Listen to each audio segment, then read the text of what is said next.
My name's Jenny.Jones and I'm an elected member of the London Assembly. During the past 10 years, I've worked fairly hard on cycling, and I'm a cyclist myself, but I was also the previous mayor's Green Transport Advisor. And in that role, we actually started work on the bike hire scheme and on the cycling superhighways. Now, London's seen a huge boom over the past few years in cycling, and I'm incredibly supportive of that. I want to make sure it works and works well. So I would really like to hear your views. If you've used the bike scheme, do let me know what you think. Today I'm looking at London's very own bike hire scheme. There's lots of cities around the world that have got similar schemes where you can hire a bike for a short time and take it to a meeting, to a museum, anywhere you want to go within central London. The London Mayor aimed to have 400 bike docking stations and 6,000 hire bikes ready for the launch, but many of the docking stations have struggled to get planning permission, and the latest numbers won't be announced until the last minute. Many of the cities in other countries that have bike schemes have managed to integrate it into their public transport payment system, like this Oyster. Sadly, we can't do that yet here in London. I understand the Mayor is hoping to be able to integrate the system, but at the moment there's no target date.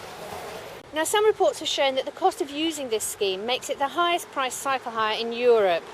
While that assessment might be disputed, I think it's worth acknowledging that the annual subscription of £45 feels quite high, or you can pay £5 a week, but either one could put some low-income Londoners off using the scheme completely. Now, at first glance, the bike looks very chunky, very heavy, but I'm told it actually cycles quite well because it's so stable. And it certainly has a lovely big saddle that makes it look very comfy. It has as well a little rack here that I think is actually going to be rather small for your bag or your briefcase. But it does have lights, and it also has special tyres that are quite difficult to puncture. Unlike Paris, it doesn't have a lock, and I think that might be a problem if you just want to pop into the shops and do a little bit of shopping. In the summer of 2007, I visited Paris on behalf of the Mayor of London and reported back on the Vélib cycle hire scheme. Many elements of the Parisian Vélib have been adopted in the London scheme, but some contrasts are worth highlighting. London plans to have 400 docking stations and 6,000 bikes, while Paris had an initial 750 docking stations and 10,000 bikes. And they've built on that success, and they now have 1,750 docking stations and 24,000 bikes, 4 times more than we're planning in London. I'm now at Waterloo Station, and the docking station of bikes that I was at earlier is about 200 yards that way and completely out of sight. It's going to have to be a dedicated tourist or cyclist or commuter who actually finds that docking station without very clear signage. Now, the original plan, which I'm glad to say has changed, was not to have any docking stations near to mainline stations because of overuse.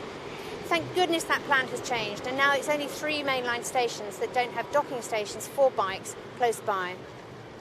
My final concern is what happens to people once they've got their bikes and they're on the roads.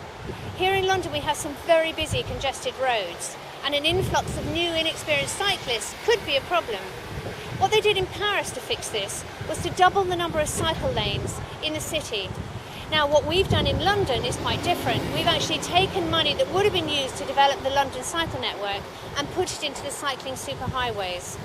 It remains to be seen if this is enough cycle laneage for London.